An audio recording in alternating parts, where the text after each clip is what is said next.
Hey everyone, buckle up because today we're diving into the most satisfying HOA Karen takedown you'll hear all year. Picture this, a quiet suburban street in Whispering Oaks, Georgia, where every blade of grass is measured, every mailbox color is approved, and one woman ruled it all like a tiny dictator in pastel power suits. Her name? Karen Hargrove. And trust me, folks, she earned every syllable of that name. Let's rewind. My name is Emily Carter. Corner office at Hartley Legal Analytics downtown Atlanta, dissecting corporate fraud cases for a living. Colleagues call me thorough, quiet, almost robotic. They had no idea every skill I used to spot hidden money trails came from surviving my own personal HOA war right in my backyard. I was 7 when Dad died. Mom was left with a mortgage, a little girl, and a house in Whispering Oaks that came with its own set of invisible chains, the Whispering Oaks Homeowners Association. Enter Karen Hargrove, already president, already built like a refrigerator in a floral blazer 2 sizes too small, already convinced the entire neighborhood existed to serve her vision of perfection.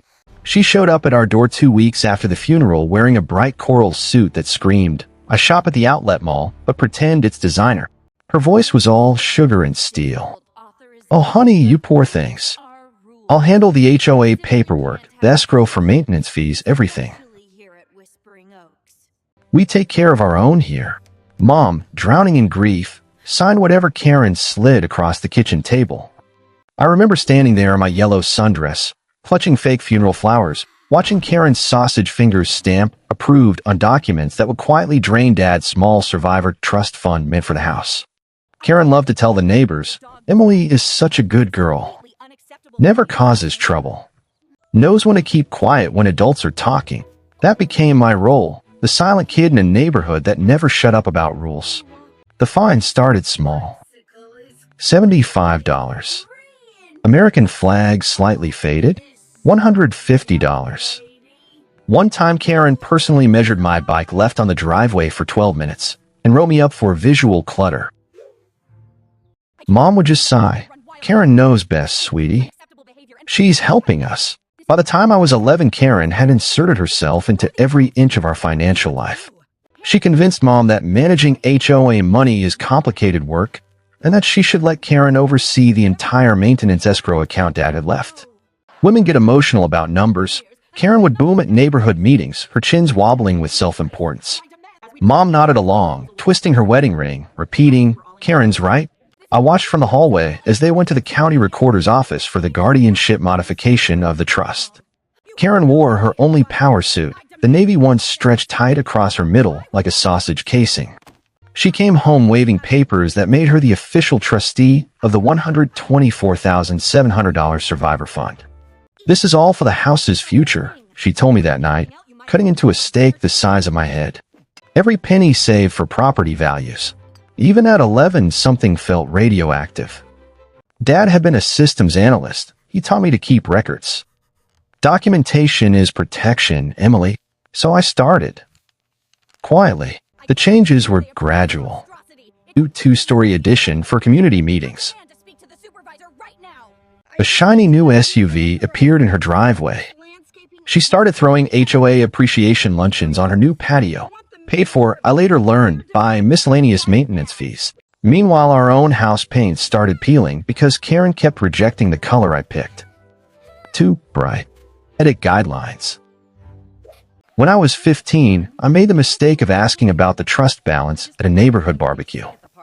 Karen's fork froze midair. "Scholarship? What do you need a scholarship for? The HOA has handled everything." Her voice had that edge that meant discussion over. Mom jumped in. "Emily made honor roll again. Show Karen your report card, honey." But I pressed. Karen slammed her plate down. "I said it's handled." The entire table went dead silent. I looked at Mom's pleading eyes and whispered, "Yes, ma'am." That weekend I bussed to the public library and pulled every public HOA record I could find. Printed with lunch money quarters.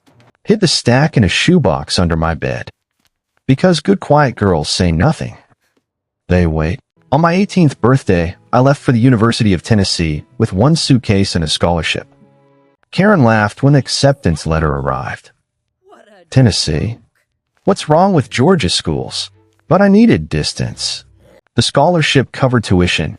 I worked nights at the courthouse copy center learning how paper trails could hang people. I requested every single HOA bank statement, every disbursement, every fine ledger. Mailed everything to a P.O. box. The picture that emerged made me sick.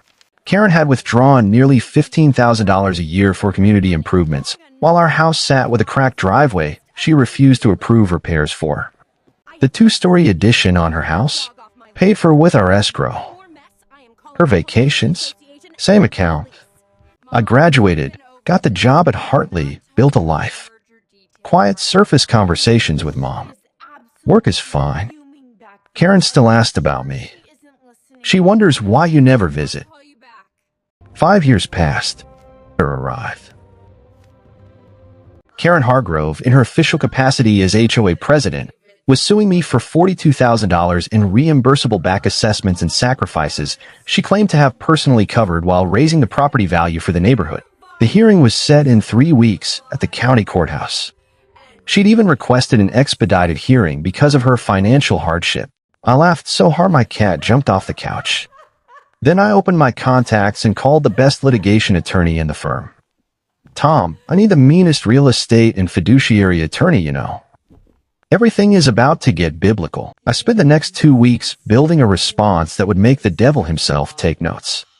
My attorney, Patricia Nguyen, was brilliant, ruthless, and had a particular hatred for HOA tyrants. We're not defending, she told me over late-night strategy calls. We're countersuing for breach of fiduciary duty, conversion of trust assets, and straight-up embezzlement. Tennessee Code lets us file the evidence under seal to protect the victim. Karen won't know what hit her until the judge opens that envelope. The courtroom smelled like old paper and desperation. Karen waddled in wearing her brightest magenta power suit, clutching a clipboard like a holy relic. Mom sat beside her, eyes down. Karen's chief attorney started his sob story. My client sacrificed thousands of her own time and money to keep this young lady's property compliant while the neighborhood suffered. Patricia rose smoothly. Nature of financial misconduct involving a minor's trust. We filed our response under seal pursuant to Code 36-1-126. She handed the clerk a thick manila envelope. Karen shifted. We haven't seen any countersuit. Judge Catherine Wells smiled like a shark. That's rather the point of a sealed filing, counselor. Court will recess 30 minutes. When we returned, Judge Wells looked at Karen the way people look at dog poop on their shoe. I've reviewed the materials. You may proceed. Patricia didn't raise her voice. She didn't need to, knowing Karen had siphoned $164,000 over 11 years. Photos of Karen's addition, her SUV, her community patio parties, all dated within days of massive withdrawals. Tax documents proving Karen had claimed the trust money as personal charitable contributions while fining residents into oblivion. Even the wedding reception she threw for her own daughter, paid for by Whispering Oaks escrow. Karen's face went from red to purple to ghost white. That's a lie, she shrieked. The judge's gavel cracked like thunder. You will remain silent or be removed. By the time Patricia finished, the courtroom was so quiet you could hear Karen's heavy breathing. The judge dismissed Karen's claim with prejudice, froze every asset she owned, and referred the case to the district attorney for criminal embezzlement charges. Miss, the judge said, turning to me for the first time. Do you wish to proceed with your civil claims? I stood. Shake. Ladies and Yes, Your Honor. jury, the evidence Interest. show that my client is innocent. Karen tried one last desperate card. I raised this neighborhood. I was like a mother to that girl. I looked her dead in the eyes. But a thief who happened to live down the street. The bailiff had to physically escort Karen out. She was screaming about ungrateful millennials and communist judges while her chief attorney chased after her with papers flying. Mom paused at my row, eyes wet. Emily, how could you? I quoted her own words back. Just like you taught me. She fled. Patricia and I walked out into the Memphis morning sun. Her bank accounts are already frozen, Patricia said, checking her phone. The DA's office is moving fast. This is bigger than your trust. Karen's been running the same scam on 3 other elderly residents. I went home to Whispering Oaks that night. The neighborhood looked the same, perfect lawns, identical mailboxes, but the power had shifted. I sat on my porch with Dad's old chess set and played against myself, thinking 3 moves ahead. The calls started the next morning. Karen's sister, her church group, random neighbors, all telling me I was destroying a pillar of the community. I changed my number. Patricia handled the negotiations. Karen's new lawyer offered settlements that kept climbing: $50,000, $75,000, $100,000. Each time Patricia said no. They're terrified, she told me. The FBI's Financial Crimes Unit just opened a 3 weeks later, I sat across from Assistant DA Maria Santos and 2 FBI agents. They slid documents across the table. Karen hadn't just stolen from my trust. She'd been overcharging residents for years, pocketing cash fines, and even filing false insurance claims on the community center she never built. The scope was staggering. Meanwhile, Karen's world crumbled in real time. Her house went into foreclosure. Her fancy SUV got repossessed. The neighborhood association held an emergency meeting and voted her out 87-2. The 2 votes? Karen and her reflection in the window. I visited Mom a few days after the hearing. She was living in a small apartment now. Karen had convinced her to sell the family house years ago for the equity. We sat on her tiny balcony watching bad TV. I was scared, Mom whispered. After your dad died, I was so scared of being alone. Karen seemed so sure of herself. We didn't hug, but the silence between us felt different, lighter. The criminal trial was swift. Jumpsuit that finally fit her properly for once. The judge sentenced her to 7 years. As they led her away, she turned and hissed at me, "You'll never be one of us." I smiled for the first time in years. Thank God.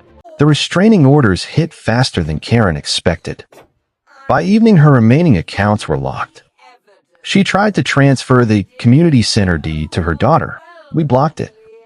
Judge Wells was furious. She found even more withdrawals during lunch, including money Karen used to pay for her own daughter's wedding. I laughed so hard I cried. The letters from prison started coming. I didn't open them.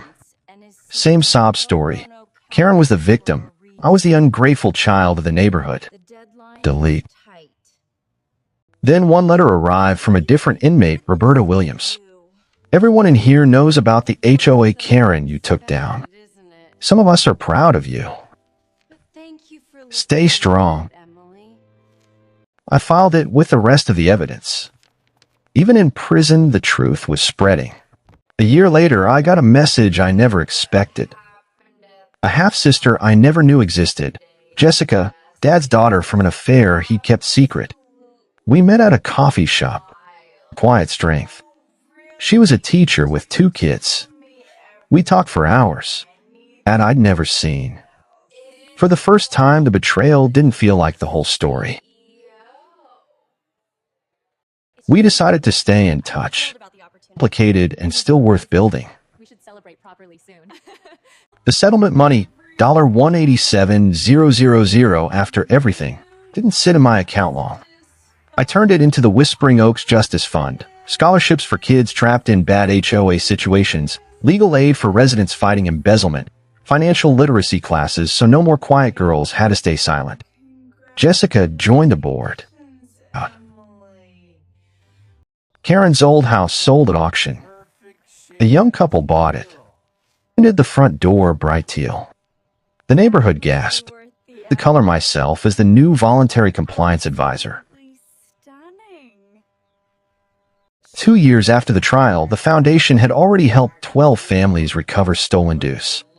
One 16-year-old boy named Marcus came to us after his step-grandmother drained his college fund through fake HOA assessments. We got his money back in his voice. "I'm tired of being quiet," he told me in court. I knew exactly how he felt. Karen tried one last desperate move from prison, filing a grievance claiming I harassed her.